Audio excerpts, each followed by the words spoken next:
What's going on, gamers? Hopefully everyone has had a great weekend and is enjoying their Sunday. I am. We got an interesting write-up here by Pirate Nation coming out of China. Something that they're doing that you would think Western society would probably want to get competitive about, but of course, with greed going on, that's not going to happen.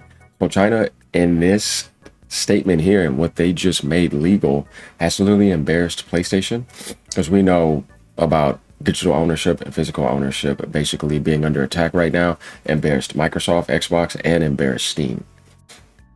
Interesting stuff here, right? Okay, so are we ready to get into this? Yeah, this is going to be a good one because we pretty much just have this right here to talk about, but it says a lot. And this is something that I think Western society should do to take notes. Even over in Japan too, because they're not giving you digital ownership. Because when you talk about the two biggest gaming platforms, it's PlayStation and Nintendo, right? And are you getting that over here? Well, we know the answer to that.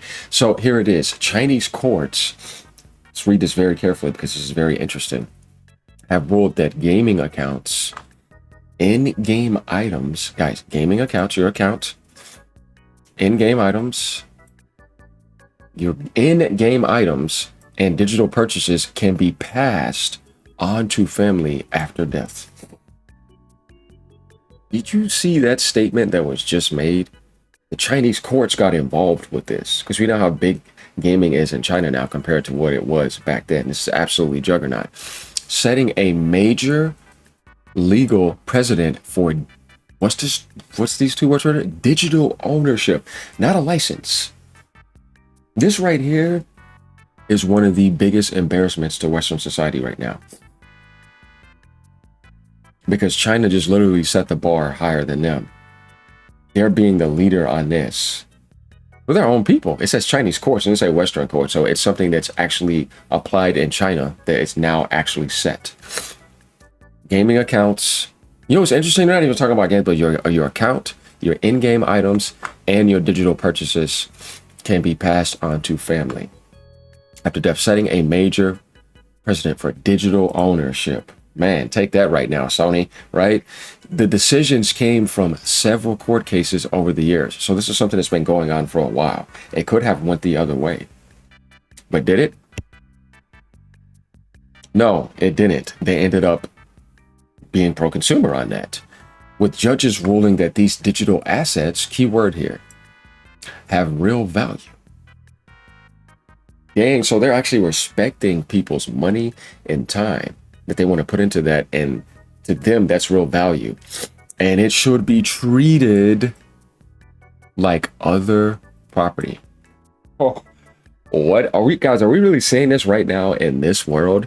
Is this actually real? Yeah, it is, and it's being stated right here. So China is fighting for people's digital ownership in Chinese courts. They're combating what's going on over here in Western society. And they're saying that your digital assets are going to be treated like real property. And we're going to preserve the right for that for future generations. Man, that's crazy, right? And one recent case, check this out. A mother was allowed to inherit her late son's 87 gaming accounts. Bro, what were you doing, man? This dude had 87 gaming accounts. Man, so that just lets you know that they control all the information, the passwords, they log everything. So they knew everything he had. And she was able to get all of that. And she wanted to pass that to her other son, right? Or her daughter or whatever. They could get access to that and continue that on and make like a legacy for it or something. I actually think that's cool. But yeah, keywords here: digital ownership, even in-game items, all your gaming accounts, not just your digital purchases. Things should be treated, digital ownership should be treated and have real value like property. And you can inherit literally everything. The courts also ruled that platform terms of service cannot automatically block inheritance if the law permits it. So if you want to bring your platform in China, and PlayStations are in China, because this is kind of like them doing this now. You know, Nintendo Switch goes in China or whatever else, Steam.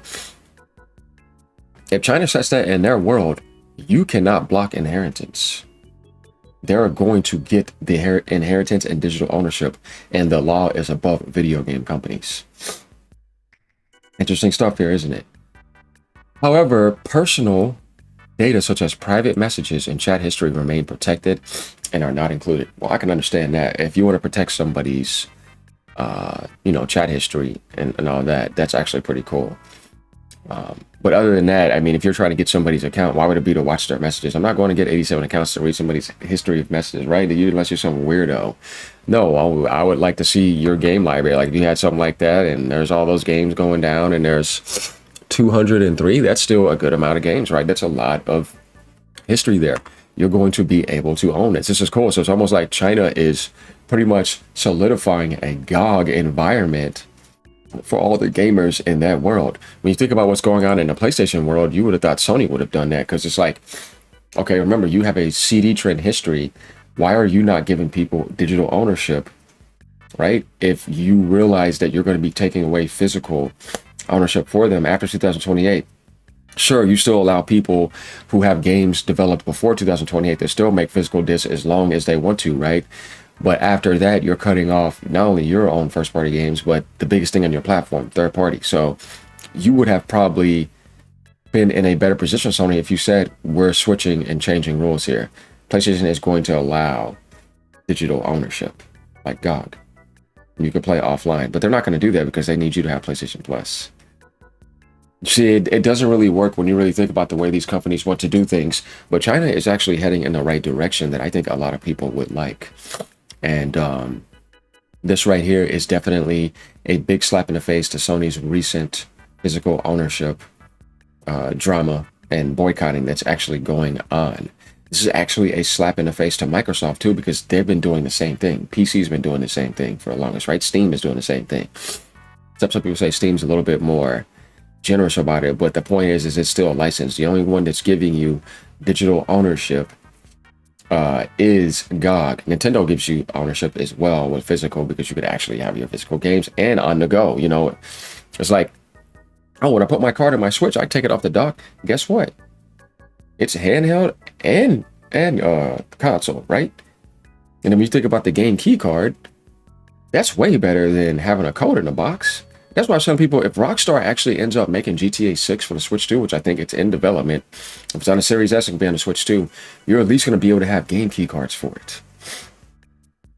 Think about that. So you'll be able to have and be able to have some trading aspects with that, though. Who would want to do that? You want to keep your GTA 6 copy. But the point here is that is at least going to be, unless Rockstar is saying, no, it's going to put a code in the box. But it's like, that's not the way Nintendo does things. You're not going to change their policies. And plus, you want that install base. So it's going to have to be like that. But I want you guys to let me know what you actually think about this. We're going to be reading some comments here in a second. Keywords here. Remember, again, not only are they protecting your gaming account with digital purchase, but they're protecting your in-game items. And they're telling you that your digital ownership should be treated like real assets, like, you know, real value in real life. That's cool. Jonathan Jung says, China mogging Sony. What a crazy time to be in. That's what I was just talking about, because this kind of pops up and finishes after what Sony just announced. So this kind of gives China the idea that, okay, you're not going to come over and think you're going to control what I'm doing over in my own country, in my own realm. I'm setting this down right now. So if you want to deal with my install base in my country, you're going to have to follow my rules. And they made it quite clear. Services cannot block inheritance if the law permits it. It's right there in your face. So Jonathan Jung has the most popular comment in this thread. And of course, a lot of people know about this. So it's going to be, you know, all over the place. Solo says, I'm not going to die before I bask and celebrate in the ashes of the AAA gaming industry. We'll drink to Sony's and Microsoft's bones and hopefully BlackRock someday. That's absolutely hilarious. I can kind of get that statement right there. But as I was saying before, Sony and Microsoft are definitely being mocked. Sony the most because they have the biggest heat on them right now. And of course, BlackRock's always behind a lot of things because they're just kind of like saying, stop Jewing me. Sony watching this. Like, whoa, hold on. Is China actually doing this? Because we got a lot of gacha and Chinese hero projects in development right now. Xenoblade is a huge game that's coming out this year. Lucius says, when China has a better understanding of digital ownership than Europe and USA, that's a bit worrying. Why the West protects multi-million companies instead of users. Interesting. I want to see what people are going to have to say about this. Yamato says because corruption is legalized with the lobbying system. True. Like I said, politics plays a lot into this. Capitalist greed as well. He says, why would it be worrying? This is how socialism works. True, in that sort of sense. Squirtle says, we're just long past the point where China does it better than USA is a notable or rare occurrence. I'm not getting into that. Light says, because of the big scary socialism, it just proves capitalism contradictions. Theory has competition driving prices down. Practice ultimately has corporate rent seeking instead of creating no value for society and stripping ownership of goods you buy. Endless rent, one-time sell. That's actually a very nice post about what he's saying, because it gives you the idea about the way these corporations are actually thinking, the way these politicians are actually thinking, everything that they're in bed with in, Europe and over in Western society.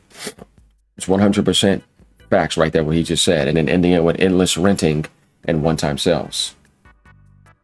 We know Microsoft has been big on this for quite some time. Just because you're a capitalist, large corporations control the capital and hold the power to interpret the law. Yep. So we kind of get the idea of what that comment came to be, which is actually interesting. Going down, Fortune says this is exactly the kind of digital ownership President Western gamers should be pushing for. Meanwhile, Sony's moving toward locking us out of physical entirely. Well, that's what Colin was talking about, and he was correct about that, but he was wrong about his other statement, right? That's why I say, like, in Western society, I feel like if the courts are going to step in, if the communities are going to step in, what you should be doing now, if you're not going to have physical ownership anymore, is be fighting for digital ownership and boycotting for that. If you know that you're not going to make Sony budge, that would be the next best thing to actually do. Daniel says, I like the sound of this. How long until Steam lets us nominate a next of kin? Good luck on that, though. So then we have, a lot of political drama going on over there. And some stuff that I don't care about. He says, LMO, China has more digital right laws than we have in Jew-Western. It's actually a funny post. Dudes out there realizing their wife is going to get the Steam account in the divorce. Yeah, hopefully they weren't being too bad, right? Monoxy says, China just legalized all your base are belong to us. Excellent ruling by the Chinese court. Digital ownership rules are much needed in the 21st century. With ownership after death laws, all the digital assets will become more meaningful to hold onto. 100%. That's what I'm saying, because you realize that because it's not having a physical case and a physical disc, it shouldn't lose the same value if it's going into the digital realm. That's why I say that there will be a sense of equality. Otherwise, I kind of feel like you're trying to get a digital monopoly, control the assets, not give people more consumer rights, and price them out, and you control everything and decide what the prices are going to be. So yeah, there it is right there, guys. Dark Weasel says, I mean, my Steam account is worth probably 10 grand, right? Would be great to keep it in the family if I go. Yeah, that's, that would be cool. So interesting. I hope that this can come through in the United States. I would love to pass on my Steam account to my kids one day. I spent enough money and I should be able to do that. So we're kind of getting the idea here. A lot of people are liking what China is doing here. And I think this would be a good motto for Western society to actually follow. But if you got pigs at the top and greed basically just being as greedy as possible when it's making more money than ever historically, China's doing the same thing. They're making more money historically than ever. But guess what, though? They're preserving the rights of gamers, and that's the right things to do. So, as I said before, become a member for $3. Leave a tip down below. Like, comment, and subscribe. Let me know what you guys think. Do you think that China is dropping this right now to kind of put it in front of Sony's face? Or do you think that this is just the way that they kind of both launched while that was going on? I think it's a bit of both. And for sure, China's letting you know that you're not coming over here and you're not going to be doing that in my ballpark. Because when it comes to my laws, when it comes to the way I want to follow things, I'm going to treat digital purchases for my community more serious. You get digital ownership. your assets get treated like real value. You see? And no other company is coming in here outside of my realm and saying that they're going to override it and block it. Cool stuff. Later, y'all. Keep on gaming no matter what platform you're on.